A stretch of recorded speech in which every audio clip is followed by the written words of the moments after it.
Assalamualaikum warahmatullahi wabarakatuh. Halo teman-teman semuanya, perkenalkan nama saya Helena DM dengan NPM 2201040002. Saya dari Fakultas Tarbiyah dan Ilmu Keguruan IAIN Metro Lampung dengan jurusan Pendidikan Islam Anak Usia Dini. Tugas video ini saya buat untuk memenuhi tugas UAS mata kuliah Neuroscience dengan dosen pengampu yang saya hormati Ibu Siti Kurniasi MPD. Kali ini saya ingin menjelaskan sedikit pengetahuan saya yang sudah saya pelajari di mata kuliah Neuroscience. Salah tiganya sebagai berikut. Baiklah, yang pertama, apa yang dimaksud dengan neuroscience? Yang kedua, apa saja bagian struktur otak dan fungsinya? Dan jelaskan bagian struktur otak dan fungsinya. Yang ketiga, bagaimana hubungan neuroscience dengan pembelajaran anak usia dini? Mari kita bahas yang pertama dahulu. Baiklah, mari kita bahas yang pertama terlebih dahulu. Apa sih yang disebut neuroscience? Neuroscience secara etimologi adalah ilmu neural atau neural science yang mempelajari sistem saraf, terutama mempelajari neuron atau sel saraf dengan pendekatan multidisipliner. Sedangkan secara terminologi, neuroscience merupakan bidang ilmu yang mengkhususkan pada studi saintifik terhadap sistem saraf. Dengan dasar ini, neuroscience disebut juga sebagai ilmu yang mempelajari otak dan seluruh fungsi-fungsi syaraf belakang. Baiklah, pembahasan yang kedua, apa saja bagian struktur otak dan fungsinya? Otak memiliki 3 bagian utama, yaitu otak besar cerebrum, otak kecil cerebellum, dan batang otak brainstem. Berikut ini penjelasannya. Baiklah, berikut adalah penjelasannya. Otak besar atau cerebrum. Cerebrum merupakan bagian terbesar dari otak. Cerebrum terbagi menjadi 2 bagian, yaitu otak kanan dan otak kiri. Belahan otak kanan berfungsi untuk mengontrol pergerakan di sisi kiri tubuh, dan belahan otak kiri mengontrol gerakan di sisi kanan tubuh. Permukaan luar cerebrum disebut cerebral cortex. Bagian ini merupakan area otak di mana sel saraf membuat koneksi yang disebut sinaps. Sinaps merupakan sistem saraf yang mengendalikan aktivitas otak. Sementara bagian dalam cerebrum mengandung sel-sel saraf berselubung myelin yang berperan dalam menyampaikan informasi antara otak dan syaraf tulang belakang.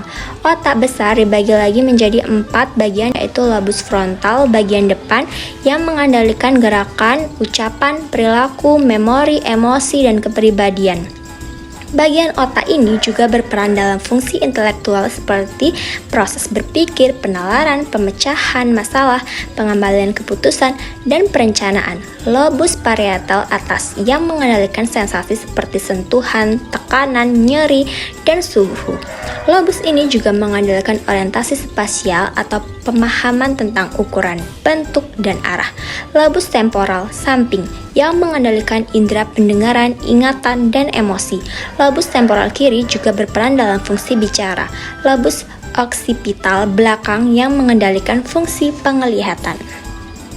Berikutnya adalah otak kecil cerebellum. Otak kecil terletak di bawah otak besar pada bagian belakang otak, tepatnya di bawah lobus oksipital. Sama seperti otak besar, otak kecil juga memiliki 2 belahan. Otak kecil bertanggung jawab dalam mengendalikan gerakan, menjaga keseimbangan, serta mengatur posisi dan koordinasi gerakan tubuh. Bagian otak ini juga berperan dalam mengendalikan gerakan halus seperti menulis dan melukis. Selanjutnya ada batang otak brainstem. Batang otak adalah seikat jaringan saraf di dasar otak. Fungsinya sebagai stasiun pemancar yang menghubungkan otak besar ke saraf tulang belakang, serta mengirim dan menerima pesan antara berbagai bagian tubuh dan otak. Batang otak terdiri dari 3 struktur utama, yakni otak tengah, pons, dan medula. Oblongata, otak tengah adalah pusat mengatur gerakan otot mata, sedangkan pons terlibat dalam koordinasi gerakan mata dan otot wajah, pendengaran, dan keseimbangan. Baiklah, yang selanjutnya adalah sistem limbik. Apa sih sistem limbik? Sistem limbik adalah kumpulan struktur yang berperan dalam pemrosesan emosi, memori, dan perilaku. Kumpulan struktur ini berada di bagian dalam otak, tepatnya di bawah korteks cerebral dan di atas batang otak. Berikut adalah beberapa fungsi sistem limbik secara umum yang diketahui. terlibat dalam pemrosesan dan pengaturan emosi, pembentukan dan penyimpangan memori atau ingatan, berperan dalam proses belajar, terlibat dalam respon tubuh terhadap stres, fight or flight response, membantu mengatur sistem saraf otonom, yaitu yang mengontrol fungsi tubuh yang tak disadari seperti haus, lapar, atau detak jantung. Baiklah, pembahasan yang terakhir atau yang ketiga adalah bagaimana hubungan neuroscience dengan pembelajaran anak usia dini. Sudah banyak penemuan mengenai bidang neuroscience, khususnya fakta tentang otak anak, yang kemudian penemuan tersebut mengantarkan kita kepada wawasan bahwa anak usia dini, usia 0-6 tahun, merupakan usia emas atau yang seringkali kita sebut golden age. Sejalan dengan ini, Howard Gardner menyatakan bahwa anak-anak pada usia 5 tahun pertama selalu diwarnai dengan keberhasilan dalam belajar mengenai berbagai hal. Pernyataan Gardner hanyalah satu di antara sekian banyak psikolog yang mendukung fakta bahwa anak usia dini cenderung cepat menangkap dan memahami sesuatu. Sehingga diperoleh kesimpulan bahwa untuk menciptakan generasi yang berkualitas dibutuhkan pendidikan yang mumpuni sejak usia 0-6 tahun, yakni melalui pendidikan anak usia dini atau PAUD.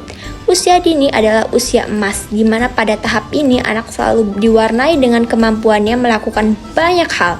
Mereka menaruh optimisme yang sangat tinggi untuk berhasil, meskipun tidak selalu berhasil. Ketika anak lahir, sel-sel otaknya mencapai 100 miliar. Sel-sel tersebut saling berhubungan, meskipun hanya sedikit, meliputi sel-sel otak yang mengendalikan jantung, pernapasan, pendengaran, gerak refleks, dan naluri hidup. Ketika anak memasuki usia 3 tahun, sel otaknya telah membentuk sekitar 1000 triliun jaringan koneksi atau sinapsis. Jumlah ini 2 kali lebih banyak dari yang dimiliki orang dewasa. Sel otak itu sendiri dapat berhubungan dengan 15.000 sel yang lain. Sinapsis yang sering digunakan akan menjadi semakin kuat dan permanen. Dalam hal ini, setiap perangsangan atau simulasi yang diterima anak dalam pembelajaran PAUD akan menciptakan suatu sambungan baru dan memperkuat sambungan yang sudah ada. Simulasi yang dimaksudkan sangat banyak kita jumpai dalam PAUD. Oleh karena itu, PAUD sangatlah penting bagi pemberian stimulasi otak anak. Kurangnya stimulasi nantinya akan menyebabkan perkembangan otak anak menjadi tidak optimal. Selain itu, stimulasi yang diberikan kepada anak melalui lembaga-lembaga PAUD akan membuat fungsi-fungsi neuron bekerja secara optimal, sehingga berguna untuk mengembangkan kemampuan sensori anak. Dalam pembelajaran ini, setiap rangsangan atau stimulus yang diterima anak dalam pembelajaran pendidikan anak usia dini akan menciptakan suatu sambungan baru dan memperkuat sambungan yang sudah ada. Oke, baiklah, dapat disimpulkan bahwa keberadaan neuroscience mampu membuat anak belajar dengan maksimal berdasarkan kerja otak secara alami. Dengan demikian, neuroscience dalam pembelajaran akan membuat anak belajar walau semata-mata hanya untuk memenuhi rasa keingintahuannya akan sesuatu. Sekian, terima kasih ya teman-teman semuanya. Itu saja yang dapat saya sampaikan. Mohon maaf banyak salah dan banyak kurangnya. Saya akhiri, wassalamualaikum warahmatullahi wabarakatuh.